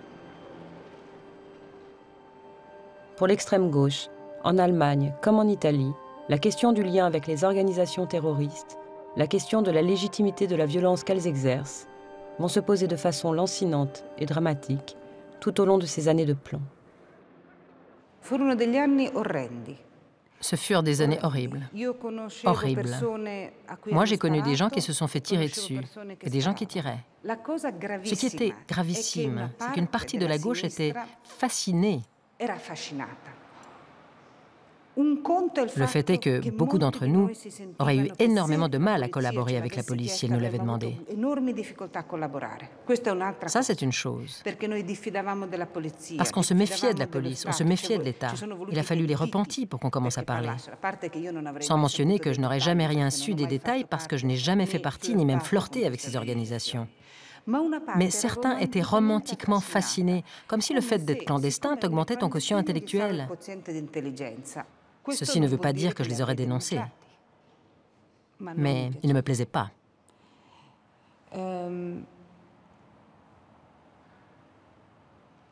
J'ai lutté contre eux. C'était des temps difficiles. Les intellectuels se faisaient insulter et accuser de sympathiser avec la fraction armée rouge ou d'avoir logé Ulrike Meinhof. Elle n'a heureusement jamais sonné chez moi. Je ne sais pas comment j'aurais réagi. J'avais lu certains de ses articles et je trouvais qu'elle avait fait, pendant un certain temps, du très bon journalisme critique. Mais elle a sonné chez certains qui se trouvaient alors confrontés à un dilemme. Ils n'étaient ni pour la fraction armée rouge, ni pour les actes de terrorisme, mais ils ne voulaient pas non plus être sans pitié avec ceux qui redoutaient la prison et des sanctions sévères. C'est pour ça que pendant un moment, il y a eu un entre-deux, une zone d'ombre. La bande Abadère a fait comme si nous vivions encore sous le fascisme ou comme si on allait bientôt y revivre. Je pense qu'ils se sont sentis comme les vengeurs de la résistance allemande anéantie et trop faible. Et par conséquent, ils pensaient ne pas avoir besoin de respecter une règle quelconque, même pas les règles les plus minimales d'humanité. Gravi le condizioni di Franco Visca, 39enne dirigente della Fiat, colpito oggi da un gruppo di terroristi. Au sein de Lotta Continua, certains disaient que ce sont des camarades qui s'égarent et d'autres étaient de toute façon en faveur de la violence. Moi, comme beaucoup d'autres, nous nous sommes opposés très nettement à l'usage de cette violence.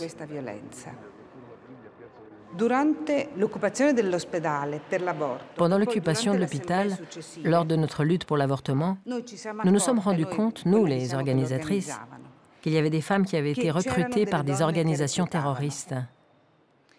Et ce qui s'est passé, c'est qu'on avait dénoncé certains médecins avec des banderoles qui disaient « Ce médecin regardait le match de foot, cette femme est morte pendant qu'elle regardait un match de foot au lieu d'opérer, cet autre médecin fait des avortements clandestins payants, etc. » À l'un, ils ont tiré dans le coude, à un autre dans la jambe. Les médecins, ils leur tiraient dans les coudes parce qu'ainsi, ils ne pouvaient plus opérer. Alors on s'est réunis, quelques-unes d'entre nous, et on a dit basta. Et c'est ce qui s'est passé. Nous n'avons plus jamais dénoncé de médecin, nous n'avons plus dénoncé d'hôpital, parce que c'est une chose de dénoncer et une autre de décider qu'une personne n'opérera plus. Il y avait vraiment à Turin une atmosphère sombre, de repli sur soi. Il a fallu des années pour que ça passe. Et d'une certaine manière, ça a permis aux forces les plus conservatrices et réactionnaires de relire le passé, comme si 67, 68, 69 devaient inévitablement mener à ça.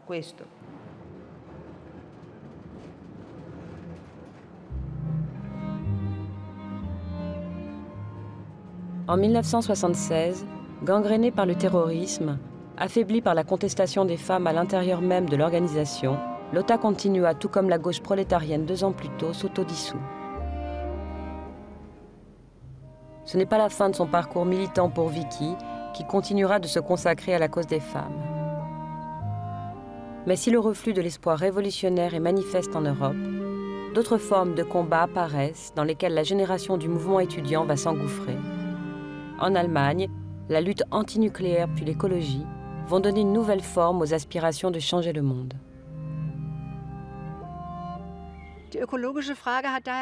Pour moi, la question de l'écologie n'a pas commencé avec quelque chose comme « mais laisse pousser cette fleur, et laisse grandir cet arbre, et laisse sauter cette grenouille ». C'était dès le début pour moi une grande question de l'histoire mondiale. Les questions de l'énergie atomique et de la bombe nucléaire sont des grandes questions stratégiques. Et j'ai présenté mes premières thèses sur féminisme et écologie en 1977.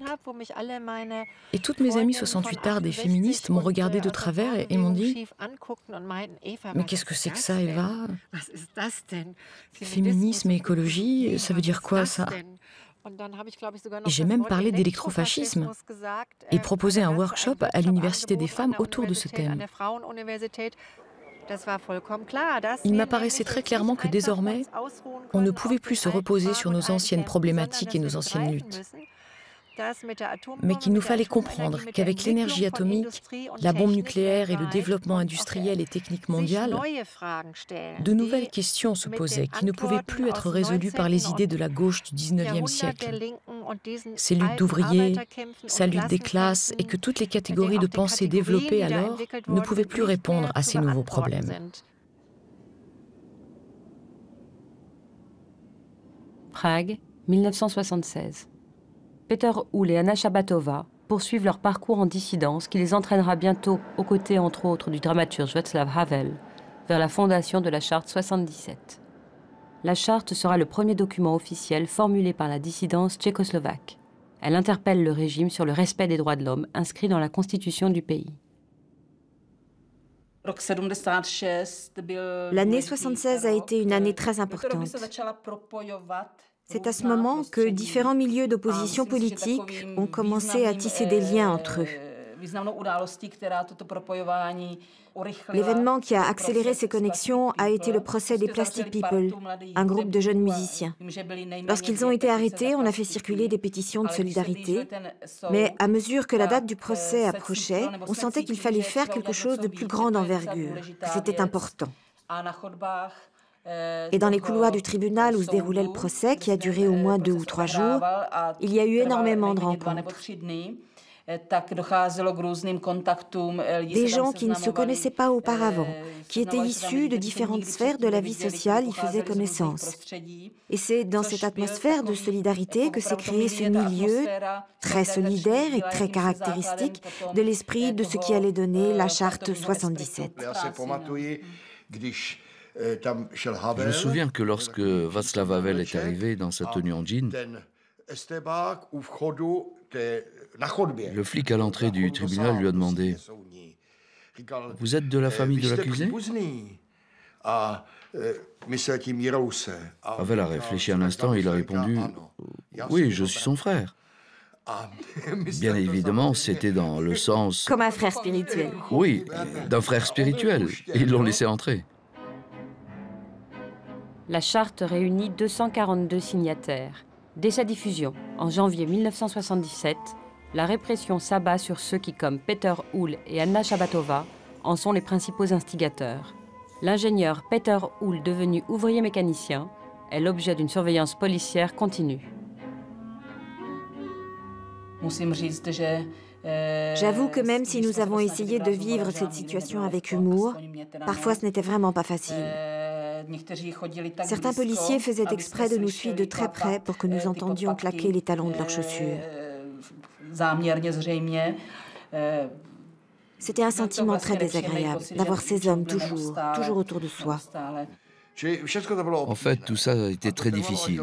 Ça a duré jusqu'à mon arrestation en mai 79. Quand Peter a été emprisonné pour la seconde fois en 1979, et lorsqu'il a été condamné à 5 ans de prison, nous avons pensé à la possibilité d'émigrer. Nous avons échangé plusieurs lettres à ce sujet. Dis-le. Et quand Peter m'a dit, pour moi c'était une réflexion difficile. Peter voulait que ce soit moi qui prenne la décision, moi qui étais en liberté alors qu'il était emprisonné. Il m'avait écrit qu'il ne se fâcherait pas, qu'il accepterait ma décision, quelle qu'elle soit. Il me demandait de décider librement, en fonction de ce que je croirais être le mieux. Alors j'ai décidé librement et j'ai pris ce que je croyais être la meilleure décision, c'est-à-dire rester. Et donc nous sommes restés.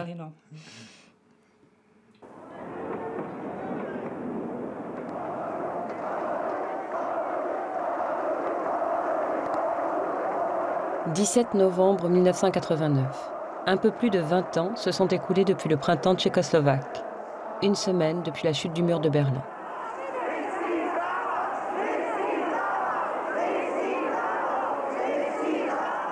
Les étudiants de Prague descendent dans la rue.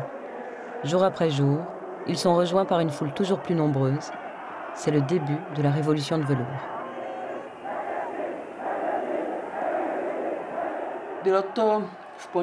C'était le lundi 17, 18, 19, non, le 20 novembre. Je me suis approchée de la place Venceslas. Il était presque 16 heures. Et la place était pleine, complètement pleine. Aux manifestations des jours précédents, il y avait du monde, mais ils étaient loin de remplir toute la place. Et là, la foule la remplissait entièrement. C'est alors que j'ai compris que c'était la fin de ce régime. Et je dois dire que mon impression était un peu étrange, probablement influencée par le fait que Peter était en prison. Je ressentais un peu d'amertume. C'est difficile pour moi d'en parler. Et là, je me suis dit, comme c'est facile, au moment où tant de gens s'y mettent, c'est facile. Les jeux sont faits. Parce que je savais pertinemment que là, c'était fini. Et puisque je voyais que d'un coup, c'était si facile, j'avoue que j'ai fait quelque chose de terrible. Au lieu de me réjouir avec la foule, je suis rentrée simplement à la maison en me disant qu'ici, personne n'avait plus besoin de moi. Il n'y avait plus besoin de courage. Alors, je suis rentrée à la maison.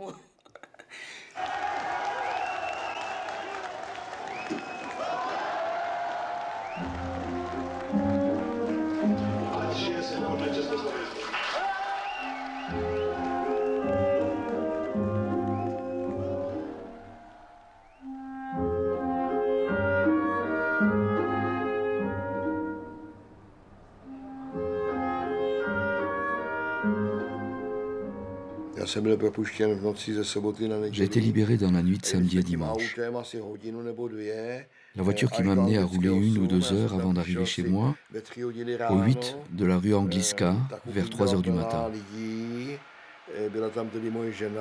La cuisine était pleine de monde, il y avait ma femme et chose étrange. Sur le frigo, il y avait une télévision. On n'avait jamais eu de télévision avant. Et depuis, nous en avons une. Les images que la télévision diffusait cette nuit-là me paraissaient libres. Elles étaient déjà du côté de la Révolution. C'est là que j'ai compris que oui, nous avions gagné.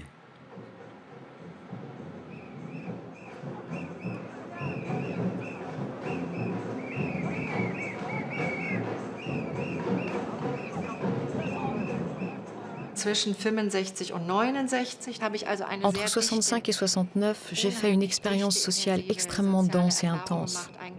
Un vrai concentré de vie. Je crois que j'ai autant appris alors que si j'avais appris 15 langues, 10 instruments de musique, 30 styles de peinture différents, autant que si j'avais appris 15 métiers.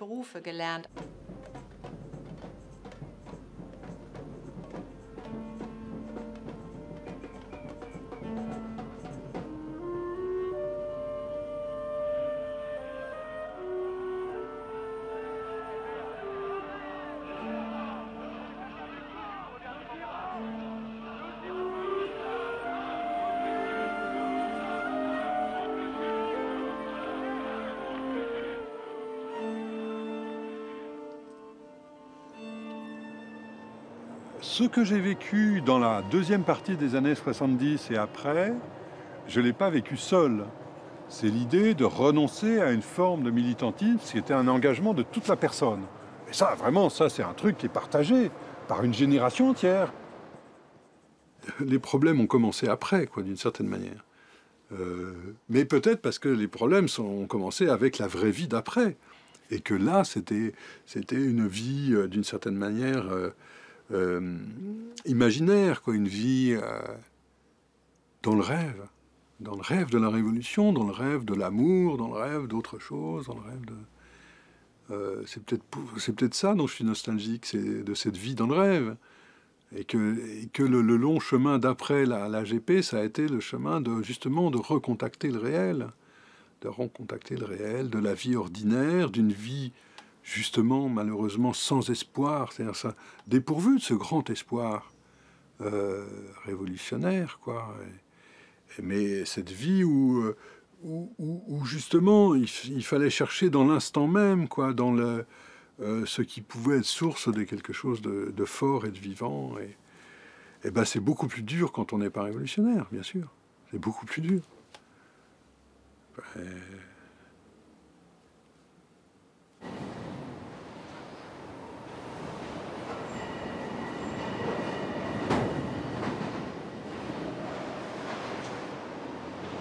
C'est pire que des souvenirs. Et quand je sors de là, ça m'emporte un peu comme un vertige, comme un...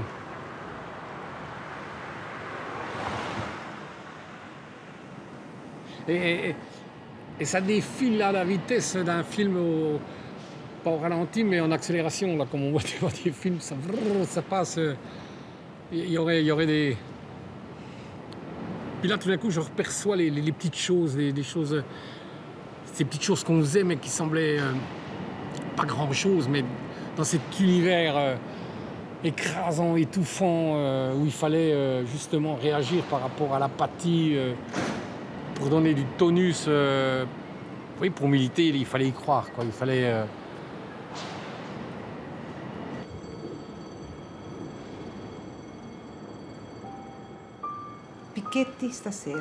Piquet de grève ce soir. Apporter les patins à roulettes pour pouvoir fuir en vitesse. 28 octobre 1968. Tract sur le lycée Gioberti.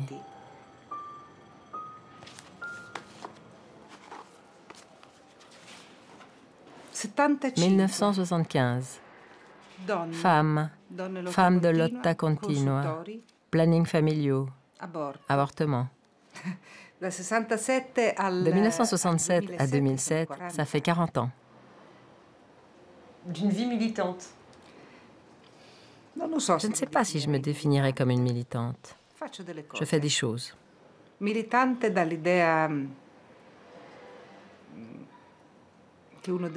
Militante, c'est l'idée que quelqu'un doit suivre une ligne politique et des préceptes. Moi, ça, c'est pas trop mon genre. Je fais ce qui me semble être juste au moment où je le fais. Je me sens un peu coupable vis-à-vis de la nouvelle génération, car sur un certain nombre de choses, nous avons perdu. Nous n'avons peut-être pas réussi à sauvegarder beaucoup de choses. Ce qui est sûr, c'est que nous n'avons pas transmis l'amour de la politique. Et ça veut bien dire quelque chose. Je n'ai pas gardé les lettres d'amour. J'ai gardé la politique.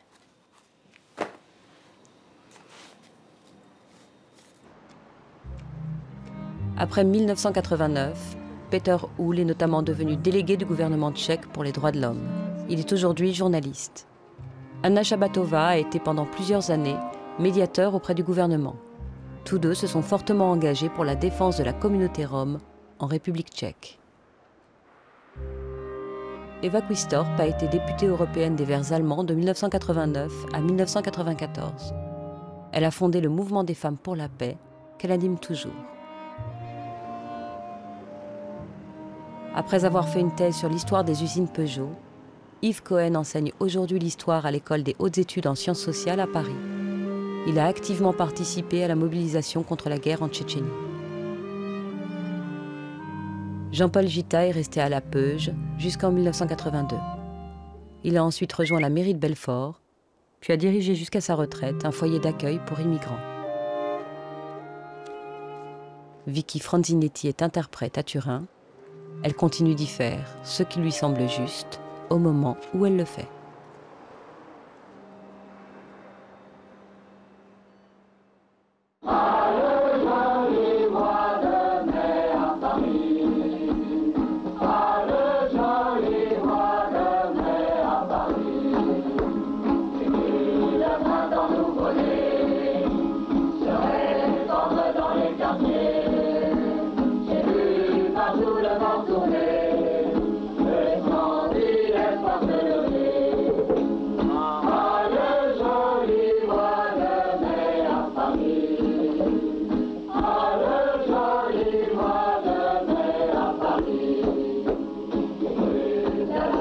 Changer, j'ai vu la vérité passer.